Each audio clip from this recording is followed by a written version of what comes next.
कार्यक्रममा पनि त्यत्तिकै दबाब थियो मलाई बस्न। अनि मैले भने ठिक छ, साथीहरूको उसमा काभ्रेमा गइराखे पनि हो, जस्तो अप्ठ्यारो भए पनि म चाहिँ जान्छु त्यहाँ भनेर म आएको हो। र आज जे बसियो जे सुनियो त्यसले मलाई चाहिँ धेरै ज्ञान पनि दियो, धेरै साथीहरूसँग चिनाजानी गर्ने अवसर पनि दियो। र यो सबै यहाँहरूले दिनुभएकोमा तपाईँहरू दिएको माया स्नेह सद्भावका लागि म हार्दिक धन्यवाद पनि ज्ञापन गर्दछु। र आज यहाँ विभिन्न खालका कार्यक्रमहरू भए। हामीहरूले देख्यौँ सुरुमा 10 जना कविहरूले कविता पढ्नुभयो, राष्ट्रका बारेमा चिन्ता गरेर, देशका बारेमा चिन्ता गरेर, राजनीतिमा आएका विकृतिहरूका बारेमा, राजनीतिज्ञहरूका जीवनमा आएका उतार चढावका बारेमा यहाँहरूले आफ्ना विचारहरू पर त्यो खबरदारी हो। प्रगतिशील लेखक सङ्घले खबरदारी गरिरहन्छ, नराम्रा कामको आलोचना गर्छ र सँगसँगै राम्रा कामको सराहना पनि गर्छ। नकारात्मक कुरा मात्र यसले गर्दैन, यसले असल र खराब, अघि हरि सिलवालले भन्नुभयो जस्तै नराम्रो चिजलाई खबरदारी गर्छ, आलोचना गर्छ, तर सँगसँगै राम्रोतिर पनि आँखा लगाइरहन्छ। यसले अँध्यारो मात्र देख्दैन। एक थरी मान्छेहरू अँध्यारो भयो, सबै बित्यो, डुबियो, निराशा भन्छ। यसले त्यति मात्र गर्दैन। अँध्यारो सँगसँगै त्यहाँ अँध्यारो छ भने यतातिर घाम पनि लागिरहेको छ, उज्यालो पनि भइरहेको छ। दुईतिर आँखा लगाऊ, द्वन्द्ववादी दृष्टिकोण राख, कुनै घटनाप्रति पनि एकहोरो नएकोहोर्यौ, तर त्यसका अन्तर्यमा पस, भित्र पस र उज्यालो के छ, अँध्यारो के छ, छ्यान विचार गर र सही निष्कर्ष जनतालाई देऊ। यसले द्वन्द्ववादी दृष्टिकोणले हेर्छ जीवनलाई।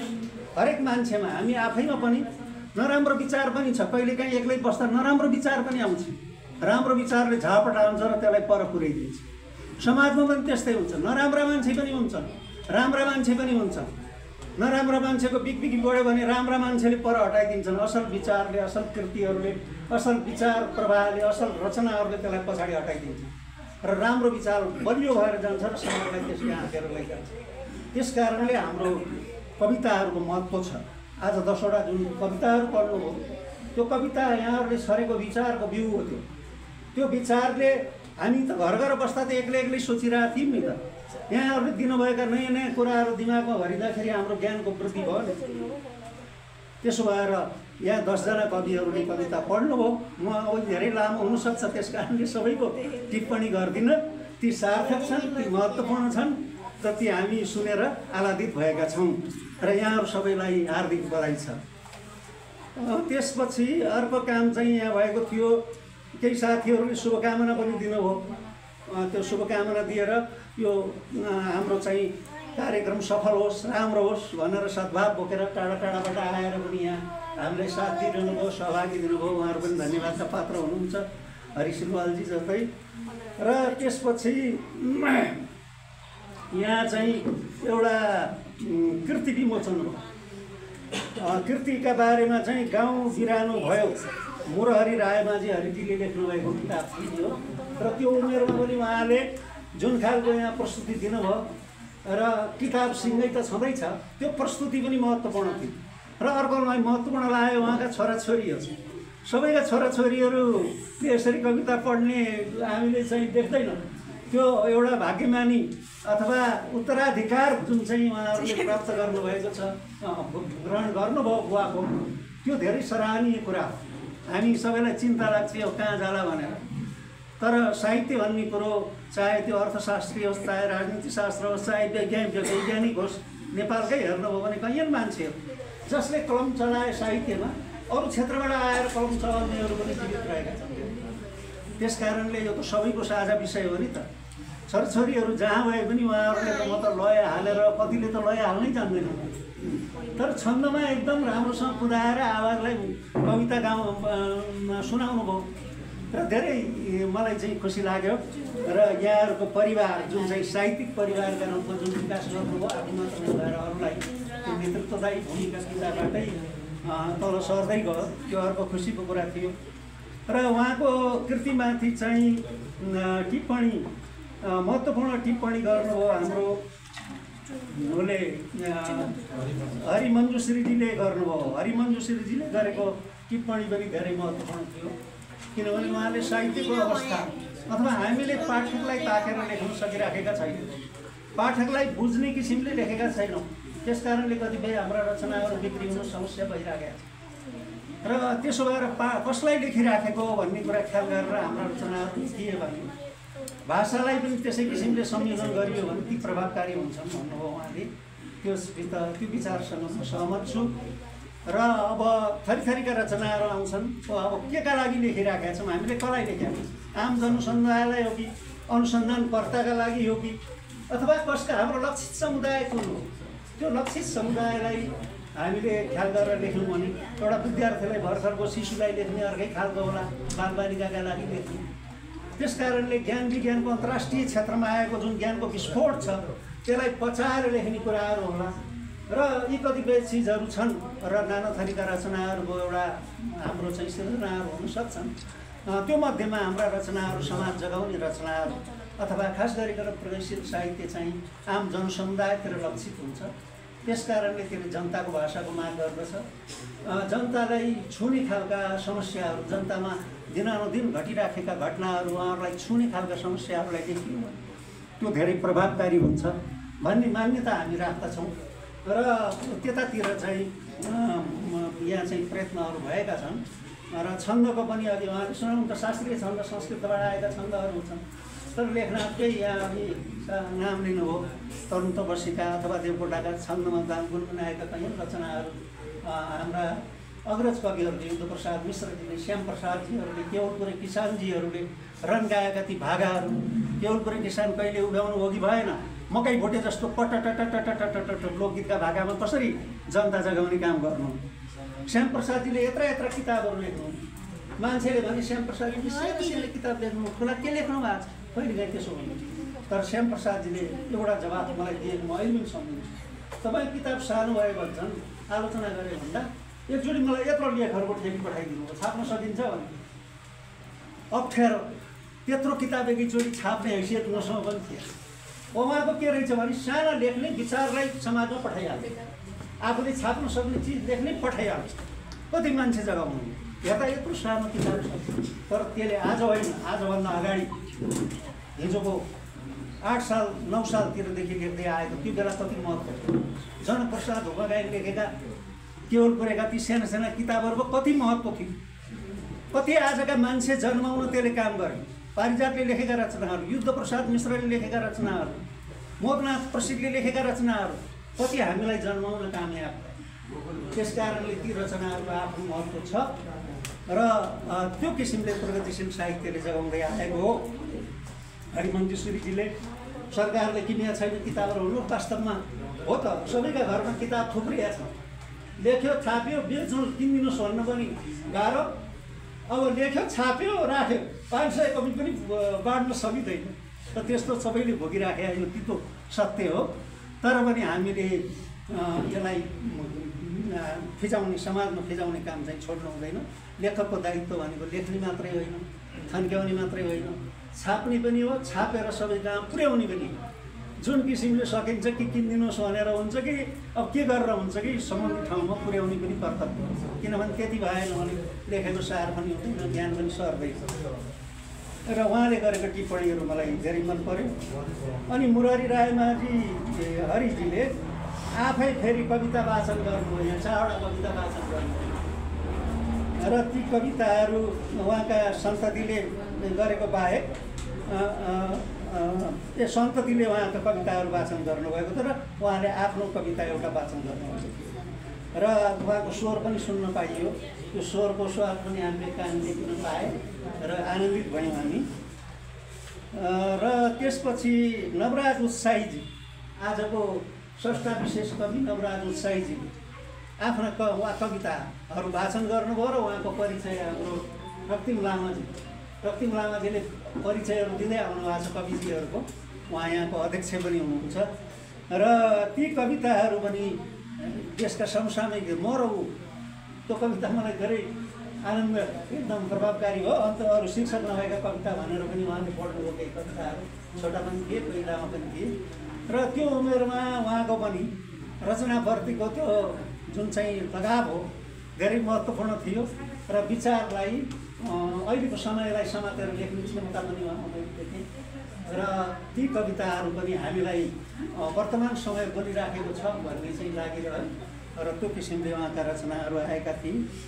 र यी किसिमले आज भएका यी महत्त्वपूर्ण कार्यक्रमहरूको छोटो मैले यहाँ चाहिँ आफूले गरेको टिपोटको आधारमा यो गरेँ र यो काभ्रेली कविहरूको काभ्रेली आवाज मैले पढेँ।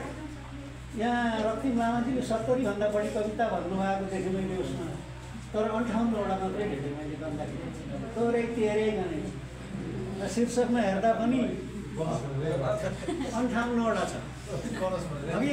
त्यसो भएर 58वटा कविता रहेछ। मैले 58वटा कविता यसका पढेँ। यसमा केही भूमिकाहरू पनि छन्। यहाँ प्रतिभापूर्ण डाक्टर प्रतिभापूर्ण अहिलेको उदयमा एउटा स्रष्टा पनि हो, लेखक पनि हो। उहाँले एउटा भूमिका लेख्नु भएको छ। त्यो भूमिका चाहिँ उहाँ प्रवेशी लेखक सङ्घको केन्द्रीय सदस्य पनि हो र उहाँले चाहिँ एउटा भन्नुभएको रहेछ, कविता सङ्ग्रहमा रहेका कविताहरूले जनजीवनका पीडा, सङ्घर्ष र आशाको कथा सुनाएका छन्। यही छोटो कुराभित्र धेरै कुराहरू छ। वास्तवमा जनजीवनको पीडा पनि यहाँ छ, सङ्घर्षका कथा पनि छन् र आशावादिता पनि ठाउँ ठाउँमा छ। निराशा मात्र छैन, आशावादिता पनि जगाएको छ। यो प्रतिभाको भूमिका पढ्नु हो भने कतिपय कुरा यसले चाहिँ किताबका बारेमा भनिदिन्छ। जसरी बाटो बिरालो किनको, बाटो बिरालो भएको चाहिँ हाम्रो डाक्टर साहब उहाँले विद्यानाथ कोइराला लगायत हरिमन मिश्री र अरू शुभकामना व्यक्त गर्नेहरू व्यक्त गरेका कुरा हुन्छ। त्यस्तै यहाँ प्रतिभाको एउटा भूमिका छ र त्यसले धेरै कुरा भन्छ। अर्को मलाई उहाँको यो प्रकाशकीय चाहिँ पनि मलाई राम्रो लाग्छ, छोटोमा धेरै भूमिका। तर यसको प्रकाशनको चाहिँ अलिअलि विधि विधान चाहिँ तपाईँहरूले सिक्नु पर्ने लाग्यो। मलाई केही कुराहरू चाहिँ तपाईँहरूले अलिकति छलफल गर्नु पर्यो, किनभने हामीले पनि पत्र पत्रिकाहरू सम्पादन गरेका छ, किताबहरू सम्पादन गरेका छ होइन। अब सम्पादक मण्डल छ नि, त्यो प्रधान सम्पादक अथवा सम्पादक र सम्पादक मण्डल बेग्लै हो। कि त कार्यकारी सम्पादक भन्नुभयो भने हुन्छ, नत्र सबैलाई सम्पादक मण्डल भनेर एउटालाई प्रधान सम्पादक गर्नु। सम्पादक भन्नु र सम्पादक मण्डलको अरू सदस्य भन्नु त उस्तै भयो नि त। त्यसले अलग गरेन कि यस्तो कुराहरूलाई ख्याल गर्नु होला। एउटा मलाई त्यो लागेको।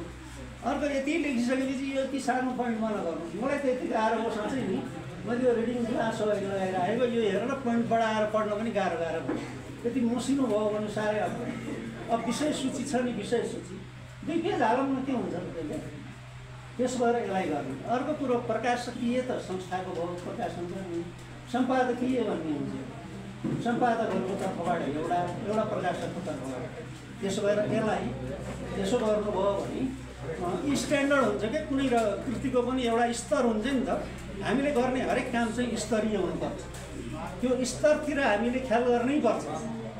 त्यसलाई अर्कोचोटि आउँदा कम्तीमा यस्तो कुराहरूमा हामीले चाहिँ ध्यान दिनुपर्छ भन्ने। अर्को कुरा भाषा सम्पादन। र भाषाका कतिपय वर्णविन्यासका अलिअलि विवाद भए यताउता भन्ने हो। तर केही त यही हुनुपर्छ भन्ने सबै थरीकाको एउटै छ। तत्सम शब्दमा हामी यताउता गर्नै सक्दैनौँ। तत्सम त जस्ताको तस्तै भन्ने त जोसुकै विवाद गर्ने पनि जोसुकैले मान्ने कुरो। र केही चिजहरू नियमहरू छन्। अनि टाइपिङमा ध्यान दिइएन। उकार आउने बेलामा चन्द्रबिन्दु आउँछ नि, आए कहिले शब्दहरूका अक्षरका खुट्टा छुटेका छन्। त्यो अक्षरमा शब्दहरूमा पूर्णता छैन। त्यसो भएर यो कमजोरी चाहिँ हामीले आत्मसात गर्नुपर्छ। हाम्रो संस्था भनेको कमजोरीहरूलाई ग्रहण गर्ने, आलोचना आत्मालोचना मजाले गर्ने र अर्कोचोटि आउँदाखेरि अझ राम्रो बनाउने कुरा हो। तर अब यति केही कमीहरू मैले भनिसकेपछि यसका सकारात्मक पक्षहरू त्यत्तिकै धेरै छन्। अब यी त मैले भन्नुपर्ने कुराहरू खालि प्रकाशनका टेक्निकल कुराहरू, प्राविधिक कुरा। एकछिन ध्यान दियो भने, एक दिन ध्यान दियो भने 1 क्लिकमा आजकल चाहिँ धेरै चिज सुधार दिनु सक्छ। 1 क्लिकमा आजकलको प्रविधि त्यस्तो छ कि त्यो आलाई बनाउने 1 क्लिक हानिदिने बित्तिकै सबै सुध्रिहाल्छ। त्यसो भएर हामीले प्रविधिमा सतर्क बनौँ, हतार मात्रै नगरौँ। किनभने त्यो सबैले पढ्ने हुन्छ नि, यो त देश विदेशमा जान्छ। त्यसले हाम्रो संस्थाको प्रतिष्ठालाई चाहिँ ख्याल गर्नुपर्छ हामी। र कविता पढ्दै गएपछि यहाँ चाहिँ मैले कविता धेरै विषय, समसामयिक विषयसँग सम्बन्धित पनि छन्, कुनै लामो समयदेखि चल्दै आएका विषयसँग सम्बन्धित पनि छन्। र यहाँ कविताहरू छन्दमा पनि छन्। सार्वल विगडित छन्द छ, पञ्चचामर छन्द छ, गजलका लय पनि छन्, लोकगीतका लय पनि छन्, गीतै बनाएर गाइने खालका रचनाहरू गीतै पनि छन्, छन्दहरू गद्य लय सबैभन्दा धेरै 10-15 वटा सबै जोड्यो भने 10-8 वटा होला त्यो छन्द इत्यादि लयमा, अरू बाँकी चाहिँ गद्य लयमा छ। गद्य लयमा के हुन्छ भने अभिव्यक्ति अलिकति सहज किसिमले भन्न सकिन्छ। छन्दका चाहिँ ती विधि विधानहरू पार गर्न अलिअलि समस्या हुन्छ र कतिले आफ्नो कुरा पूर्ण भन्न पनि सक्दैन। त्यसका नीति नियमहरू गणहरू सबै गति यति सब मिलाउनु पर्ने हुन्छ, त्यसो भएर त्यो अलिअलि झमेला पनि हुन्छ। तर यहाँ चाहिँ एक किसिमले सबैको स्वाद चाख्न सकिने छन्दको पनि, गजलको पनि, लोकगीतको पनि, अरू विद्यालयहरूको पनि, गद्यलयको पनि छ।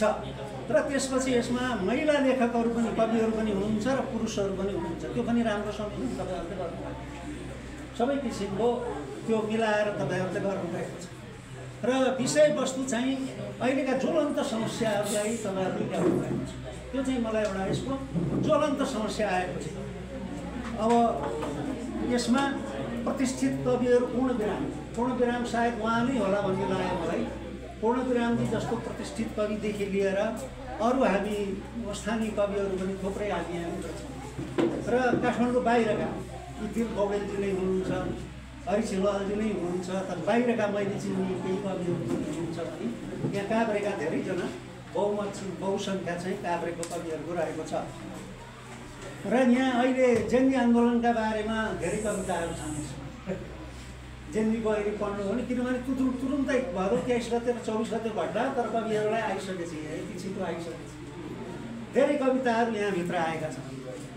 र जेन्जी आन्दोलनमा नवयुवाहरूले गरेको आन्दोलन, सुशासनका लागि, भ्रष्टाचारका विरोध गरेका आन्दोलनहरू, त्यसका चाहिँ जुन उद्देश्य हो त्यो उद्देश्यका बारेमा यहाँ उहाँहरूको अहिले गर्ने वक्ताहरूले धेरैले पनि बाहिरका हामी देख्छौँ टिप्पणीहरू उसमा पनि त्योलाई एउटा जायज आन्दोलन अथवा देशमा बढेको भ्रष्टाचार, देशमा भएको सुशासन बनाउन सकेको अवस्था अथवा सामाजिक सञ्जालहरूको स्थिति, यी तीनटा मुद्दालाई लिएर उहाँहरूले गरेको आन्दोलनका बारेमा एउटा जेन्युन आन्दोलनका रूपमा त्यसलाई सबैले लिएका छन् र शहीदहरूप्रति सबैले आफ्नो श्रद्धा व्यक्त गरेका छौँ र श्रद्धाञ्जली अर्पण गरेका छौँ राष्ट्र सबैले।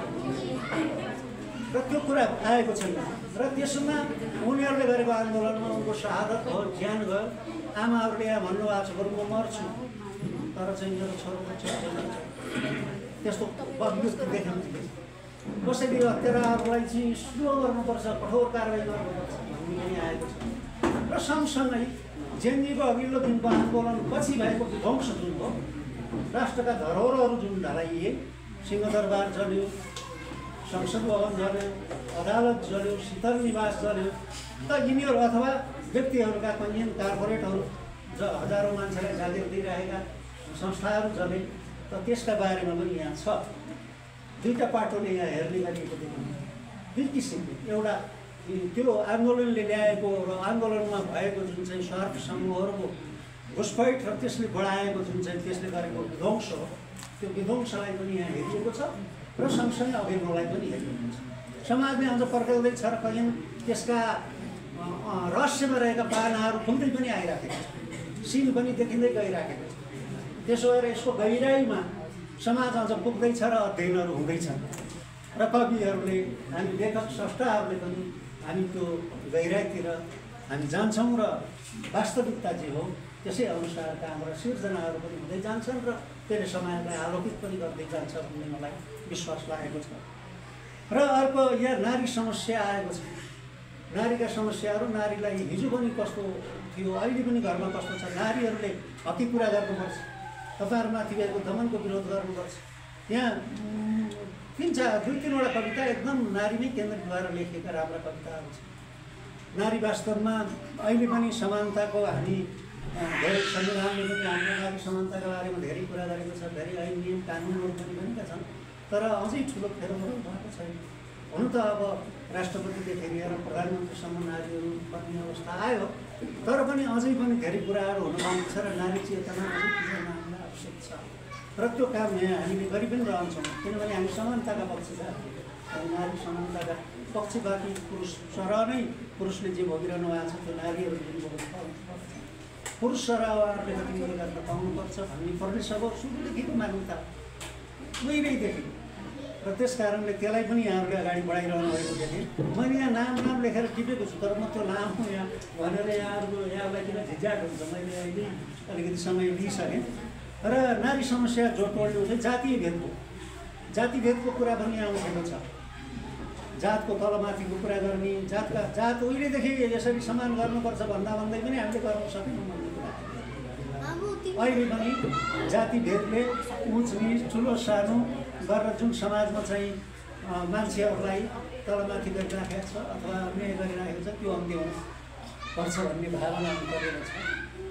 त्यसपछि यो नेताहरूमा आयो, अझ वामपन्थी नेताहरूमा आयो जुन चाहिँ अहङ्कार अहमता अथवा विलासिता अथवा चाहिँ जनताभन्दा धेरै माथिको तहको भोगविलास, त्यागको साटो भोगको बाटो, त्यसमाथि यहाँ कठोर प्रहार छ।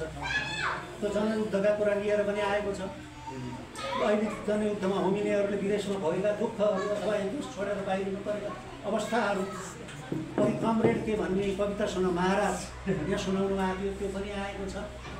र नेतृत्वमा देखिएका अथवा यहाँ मान्छेहरूले कसैको ट्याक्सी रोकिँदाखेरि महारानीको जस्तो व्यवहार गर्न खोजेका कुराहरू आएको छ। र प्रहार अर्थात् लेखकले जहाँ हान्नुपर्ने अलिक ठाउँ भेटेर त्यहाँ चाहिँ प्रहार गरेको छ। संसारिक घटनाहरू, महाराज बन्न खोज्नेहरू, महारानी बन्न खोज्नेहरूलाई पनि उनीहरूको पनि अनुहार चाहिँ बाहिर ल्याइदिने प्रयत्न यहाँ भएको छ। अनि देशप्रेमका असाध्य राम्रा कविताहरू छन्, लोकलयमा पनि छन् तिनीहरू। अनि परदेशबाट देश फर्क्यौ भन्ने खालका कुराहरू पनि छन्। विदेशमा हामीले कति कष्ट भोगिराखेका छौँ, बाहिरको कष्टहरू वास्तवमा गाली लाग्दा कष्टहरू यहाँभित्र तपाईँ चित्रण भेट्नुहुन्छ।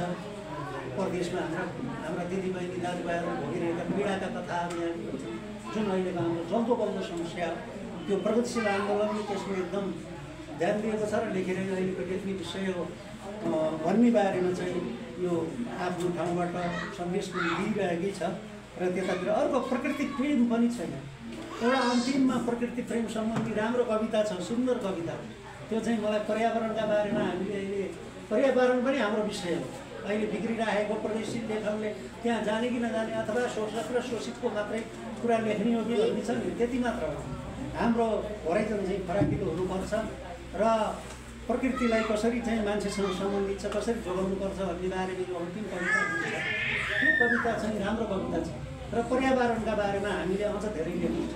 कसरी हामीले नदीनाला बिगारेका छौँ, कसरी हामीले सहरलाई प्रदूषित बनाएका छौँ, यी कुराहरू हामीले लेख्नुपर्छ र त्यसको जनचेतना छ।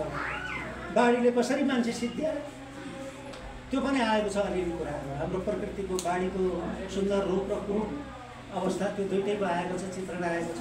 यहाँ श्रमिक र किसानका समस्याहरू पनि आएका छ।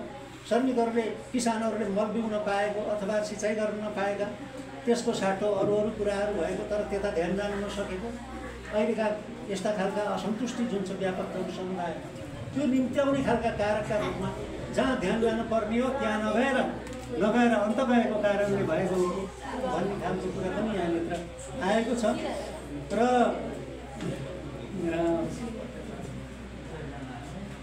त्यसपछि अनि समाजका सद्भाव, सामाजिक सद्भाव नेपालमा अत्यन्तै जरुरी छ। हाम्रो एकवटा जाति र अर्को जाति बिचको सामाजिक सद्भाव, तराई बस्ने र पहाड बस्ने बिचको सद्भाव, नेपालमा एउटा धर्म मान्ने र अर्को धर्म मान्ने बिचको सद्भाव, यो राम्रोसँग चल्न सकेन भने नेपालको कमजोर कडी पनि यही हुन्छ। यसलाई व्यवस्थित गरेर लैजान सकियो भने यो नेपालको महत्त्वपूर्ण सांस्कृतिक विविधता, हाम्रो महत्त्वपूर्ण सम्पदा पनि र यता पनि कतै कविताहरूमा स्पर्श गरेका छन्। अझ यो पक्ष अझ बलियो भएर आउनुपर्छ भन्ने मलाई लाग्छ। त्यति धेरै आउनु सकिरहेको छैन, अझ त्यसको चाहिँ आवश्यकता छ भन्ने मलाई लाग्छ। र गणतन्त्रका बारेमा पनि यो लेखिएको छ। छ्या गणतन्त्र र राम्रो गणतन्त्र दुइटै तुलना गर्छ, त्यही दुई किसिमले लेख्नु। मैले भनेको खराबै हो, यो बिग्रिएको, हिजोभन्दा नराम्रो हो यो भनेर मान्छेलाई विगततिर फर्काउने खालको सन्देश पनि हाम्रा रचनामा दिनु हुँदैन। र यसमा भएका खराबीलाई पनि हामीले लेख्नुपर्छ, तर यसमा भएका राम्रा पक्षलाई पनि सँगसँगै लेख्नुपर्छ। लेखेर भने के हुन्छ भने आजभन्दा हिजो राम्रो थियो भन्ने त्यो बारे हामी सचेत हुनु। नकारात्मक त्यो मात्रै बढ्दै बढ्दै बढ्दै गयो, त्यही मात्रै बढ्दै गयो भने समाज कता जान्छ। यसो गरेर हाम्रो कर्तव्य हो सचेत गराउने मान्छे। राम्रा कुरा पनि त्यत्तिकै केही भएको छैन त। हिजोभन्दा आज केही पनि भएको छैन, यस्तै हो त होइन नि। त्यसो भएर गणतन्त्रका बारेमा पनि यहाँ लेखेको छ, राम्रा कुरा धेरै लेख्नु भएको छ, अनि छ्या गणतन्त्र पनि नराम्रो पनि लेख्नु भएको छ। मलाई मन परेन, लेख्ने शैली चाहिँ मन परेन। र विकास निर्माणका अहिले भएका कुराहरू पनि यहाँभित्र आएको छ। विकास निर्माणमा जसरी कामहरू गरेका छन् त्यसलाई पनि सङ्केत गरेको छ। हिजोभन्दा आज हुम्ला पुग्न सकिन्छ। गाउँ गाउँमा हामी अहिले पुग्न सक्छौँ। शिक्षालय विश्वविद्यालय सङ्ख्यात्मक हिसाबले त्यत्तिकै छ। हामीले त्यो उपलब्धिका कुराहरूलाई पनि यहाँभित्र लेखिएको छ। र यहाँ मोतीराम र पारिजात जस्ता संस्थाहरूको बारेमा पनि अपराजित पारिजात अथवा मोतीराम भट्ट र पारिजातका भोगाइका बारेमा यहाँ प्रश्न गरिएको छ। तिमीले के भोग्यौ? अहिले मान्छेहरूले जे भोग्छ त्यो भोगाइलाई लिएर पारिजातले पनि त्यो भोग्यौ भन्ने खालको कुरो। पारिजातले पनि वास्तवमा भोगाइ, तितो भोगाइहरू पारिजातका पनि छन् र त्यहाँ नजर दिएको छ। र पारिजातले पहिलो पारिजात शिरीषको फुलको पारिजात र पछिल्लो पारिजात पारिजातलाई पछिल्ली पारिजात अघिल्लो पारिजात भन्दा धेरै महत्त्वपूर्ण छन् र त्यतातिर लेख्ने बेलामा हामीले ध्यान पुर्याउनुपर्छ। नत्र भने कहिलेकाहीँ हामी फस्किन्छौँ। सबैलाई एउटै उसमा हालेर डालोमा हालेर हेरियो पारिजातको सही मूल्याङ्कन हुँदैन। गोविन्द भट्टको शिरीषको फुल कि कागजको फुल पढ्नुपर्छ पारिजातलाई। गोविन्द भट्टले शिरीषको फुल कि कागजको फुल लेखेपछि पारिजातको लेखनै पटक्कै फर्केर पढ्नुपर्छ। त्यसो भएर ती लेख्दाखेरि सचेत हो। मोतीराम भट्टबारे लेख्दा मोतीरामलाई शृङ्गारिक कवि हो भनेर पनि एउटा हाम्रो कृतिमा उपेक्षा गर्ने पनि एउटा चलन छ। तर दुईसँगै मोतीरामलाई हेर्दा हामीले अर्को कुरो के सँगसँगै बुझ्नुपर्छ भने लोकमा अर्को लोकमा मल्लिरहेको समाजलाई यो लोकमा झारे नि त हो। रामकृष्णका मात्रै गाथाहरू गाइराखेका बेलामा, परलोकका रहस्यमय कथाहरूले मात्रै समाजमा व्याप्ति पाइराखेका बेलामा मोतीरामले त यसै दुनियाँको माया प्रेमकै कुरा लेखे पनि यसै दुनियाँको कुरा लेखे। त्यसलाई त हामीले हिजोभन्दा एक कदम अगाडि ल्यायो नि समाज। हाम्रो आँखाले हेर्दा विश्लेषणलाई अलिक गम्भीर विश्लेषण गर्नुपर्छ। यो लोकमा अर्को लोकबाट यो लोकमा उतारे र अर्को सँगसँगै उनले राष्ट्रियताका कविताहरू लेखे। रातो झन्डा फरक अनि जुवाका बारेमा पनि लेखेका छन्। त्यसको खराबीका बारेमा नैतिक शिक्षा पनि उनले दिएका छन्। त्यसो भएर मोतीरामका विश्लेषण गर्दा अथवा मोतीरामलाई सम्झिँदा हामीले यी कुराहरू पनि सँगसँगै सम्झिन सक्यौँ अझ चाहिँ न्यायपूर्ण हुन्छ भन्ने मलाई चाहिँ लाग्छ। र जो समग्रमा यो कविता सङ्ग्रह कसैले अलिक सिकारु पनि छ। कुनै रचनाहरू श्रृङ्खला मिल्दैन, माथिल्लो र तल्लो पङ्क्तिको श्रृङ्खला मिल्दैन। कतै शब्द बुझ्न गाह्रो पनि हुन्छ। अनि तर पनि समग्रमा हेऱ्यो भने अब राष्ट्रिय एकताका कुराहरू छन्। त्यो शब्द कविता छ हेर्दाखेरि पहिला त मैले बुझिन लागिरहेको थियो। तर पढ्दै गएपछि मलाई पछि आनन्द आयो। नरिवल फोडेपछि आनन्द आउँछ हुन्छ नि, त्यस्तै आनन्द आयो। पछि चाहिँ उहाँले सबैलाई एकत्रित गर्ने, राष्ट्रलाई बलियो बनाउनु, सामाजिक सद्भाव गराउनु तल पढेपछि बल्ल मजा आयो। सुरुमा त के लेख्नु भयो नबुझ्ने कविता भनेर अलि अप्ठ्यारो लागिरहेको। तर जे होस् समग्रमा चेतनाको विस्तार गर्ने किसिमले अब कमी कमजोरीहरू छन् होइन, तिनीहरूलाई थार्न सकिन्छ, माझ्न सकिन्छ। एकै दिनमा रोम बनेको होइन भन्छन् नि। त्यसो भए हुनाले यसलाई हामीले परस्परमा अझै हामी आफै पनि कृतिकै बारेमा पनि धेरै विवेचना गरौँ। किताब निस्किसकेपछि यसका राम्रा पक्षहरू छलफल गरौँ, जान्नेले नजान्नेलाई सिकाऊँ। त्यसो गर्दै गयौँ भने अझ राम्रो हुन्छ। र अन्तिममा चाहिँ एउटा भन्छु, प्रगतिशील कविहरूले जहिलेसुकै पनि समाजमा के छ पहिला चित्रण गर्छन् नि। यो सामाजिक यथार्थका तीनवटा पाटो छ। के छ समाजमा? यो छ, बनिपामा बाटो छ, सडक छ, ढल छ। एउटा त्यस्तो लेखिन्छ। यसलाई फोटोग्राफिक चित्र जस्तो छ त्यस्तै कपी गर्ने कि त्यसको वर्णन एउटा यथार्थ सामाजिक यथार्थ हुन्छ। अर्को चाहिँ आलोचना गर्ने। बनिपामा त्यहाँ खोलो छ, त्यसले आयो भने बाढी आएर सारा गाडी रोक्छ, मान्छे बगाउँछ, यहाँ नाली छ, फोहोर छ। आलोचनात्मक यथार्थ। नाली छ, फोहोर छ, तर यहाँ राम्रो बनाउनु पर्छ, गाडी जाने बाटो बनाउनु पर्छ, नालीलाई सफासँग थाल्नुपर्छ। अथवा सन्देश पनि हामीले दिनुपर्ने हुन्छ। अथवा खराब छ, नराम्रो छ मात्रै भन्ने होइन कि खराब नराम्रोलाई राम्रो कसरी बनाउने त्यो पनि हाम्रो दायित्वभित्र पर्छ। खालि आलोचना गर्ने यो खराब छ मात्रै भनेर समाजको समस्या हल हुँदैन।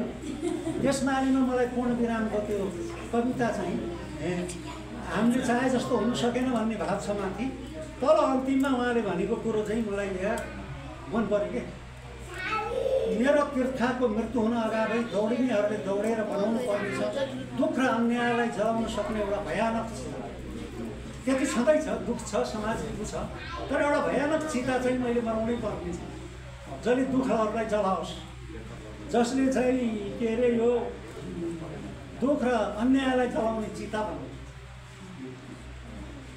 अनि दिल पौडेलजीको एउटा पनि मलाई एउटा दुईवटा यादगार रचनाहरू सुनाउँछु। छोटे महाराज दर्शुन हजुर बहुतै दुःख लाग्यो मलाई, सडकका फ्याउराहरूले ठुलै बेइज्जत गरे,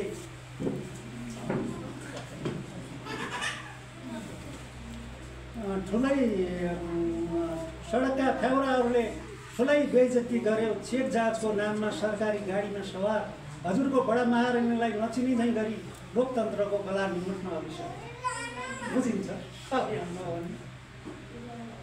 अनि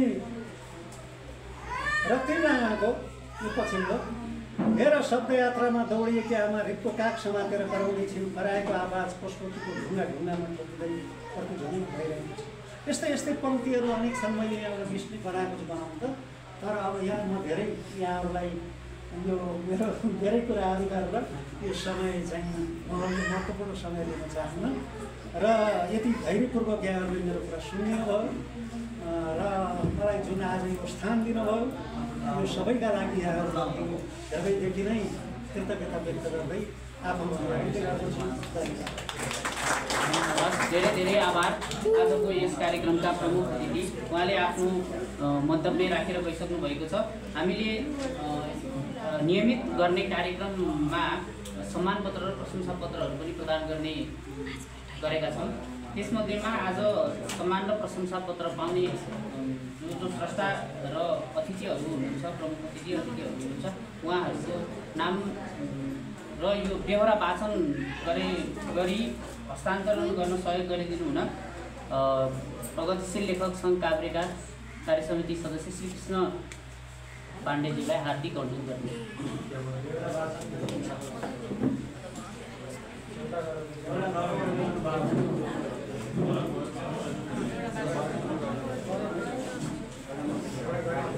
धन्यवाद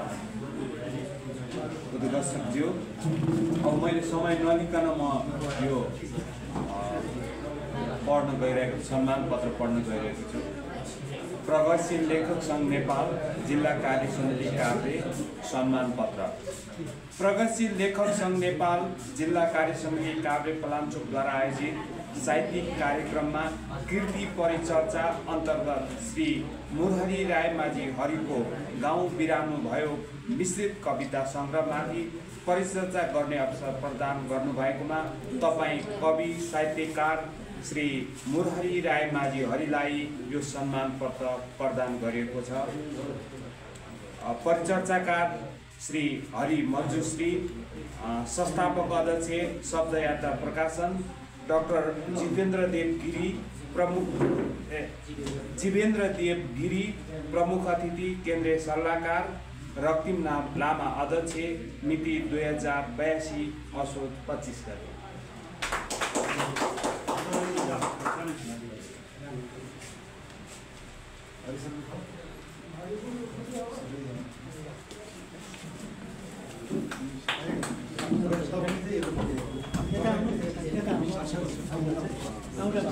यो हाम्रो सम्मान पत्रको लागि विशेष अतिथि, प्रमुख अतिथि लगायत सबै अतिथिहरू यहाँ अगाडि आएर उपस्थित भइदिनु म सादर अनुरोध गर्दछु।